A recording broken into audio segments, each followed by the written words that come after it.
And that day, again in the evening, she didn't come to the park. This continued for 5 days. She held on to my hands and took me into one small corner of our storeroom. You can be at home for 5 days. I was very happy that, wow, chutti for 5 days. That's awesome.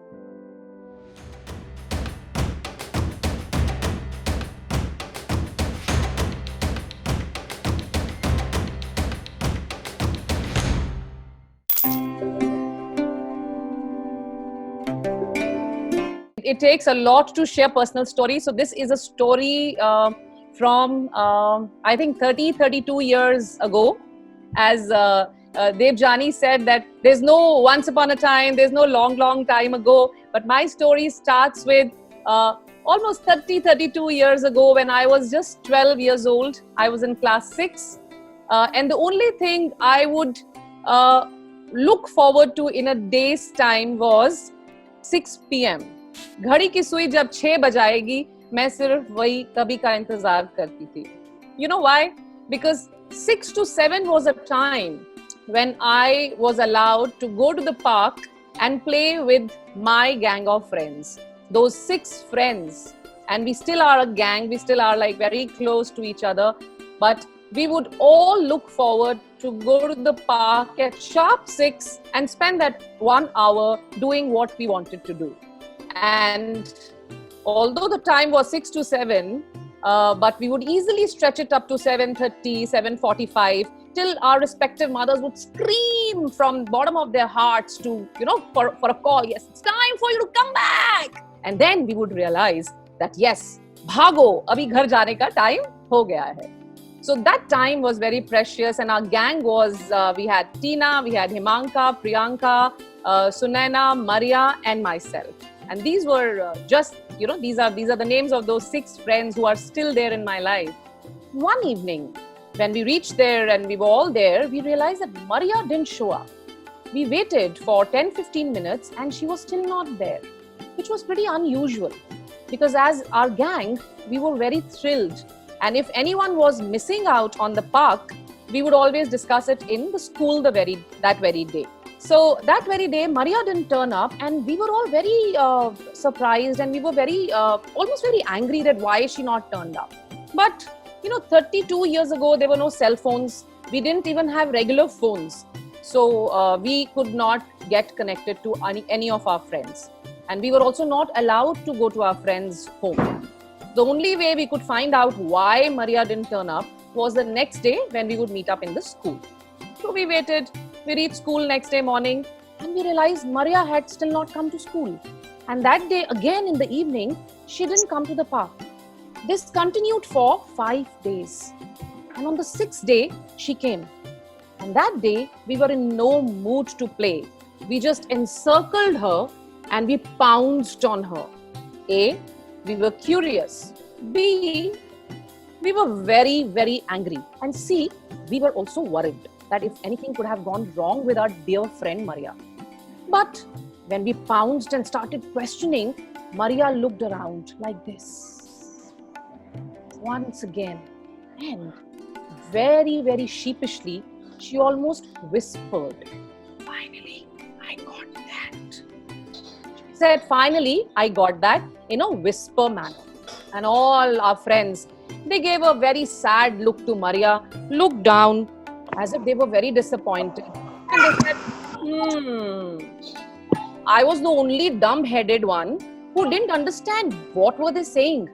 But I didn't want to show my dumbness to my friends.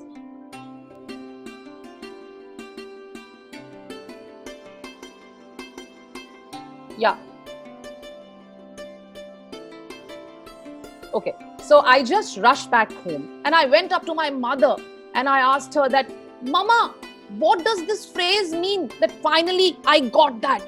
I almost screamed from my lungs and Mama just shushed me. My mother just shushed me and looked at my father and said, "He's having his tea."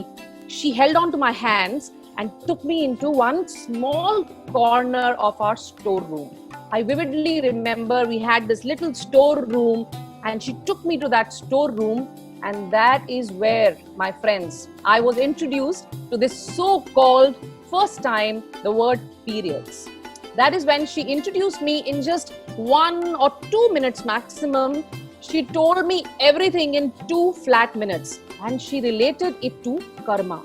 She said, this is related to some karma, or rather bad karma with women, and that's why you'll bleed, you'll have a little bit of pain, but in no ways you can talk about it to anyone, especially no male members, not to your brothers, not to your brother-in-laws, and no one in school. So much so that you're allowed to take chutti.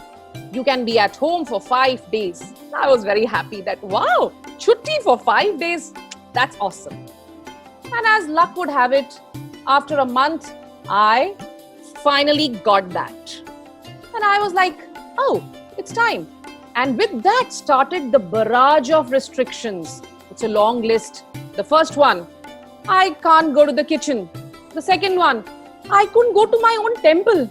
The third one, I couldn't drink my favorite cold drinks, not even my buttermilk.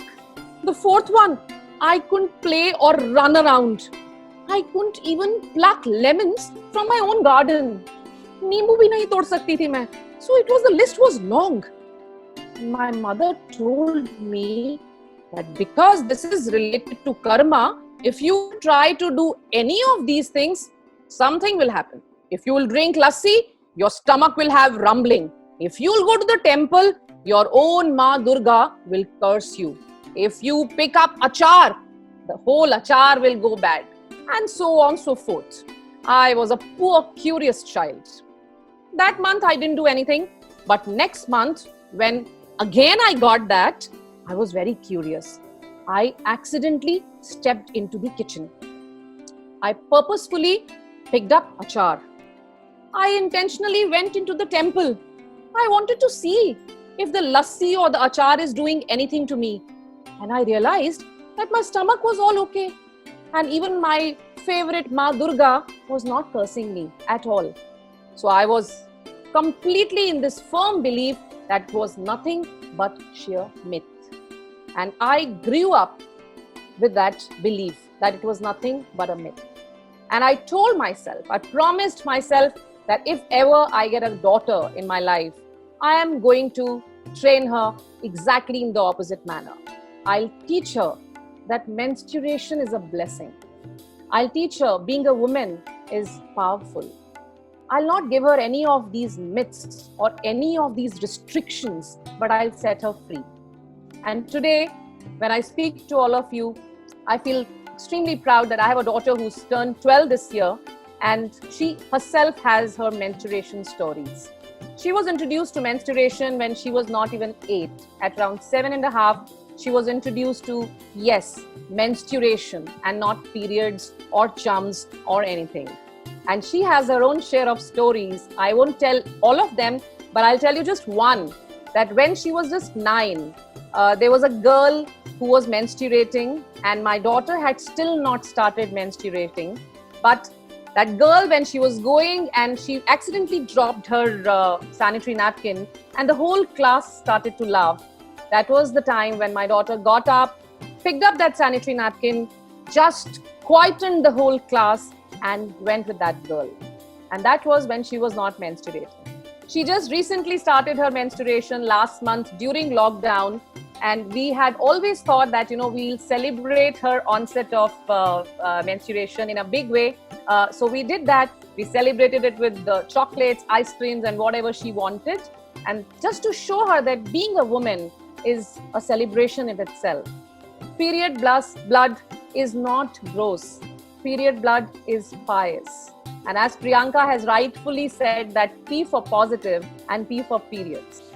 So this is where I would want to end my story, but I would end it with few lines. It's a song which says that when women in my family, when I was growing up or I was a child 30 years ago, although they did not show the insult, the shame they went through by being abandoned or by being forced to sit in isolation, but heart to heart, they always prayed that they didn't want to be reborn as women.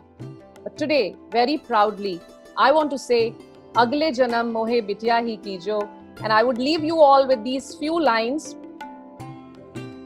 मैं हूँ सारी रचना, बिटिया भी भाई भी. मैं हूँ सारी रचना, बिटिया भी भाई भी. मांगू ना मैं सूरज चंदा, बस इतना ही दीजो. अगले जन्म मोहे बिटिया ही कीजो. Thank you so much.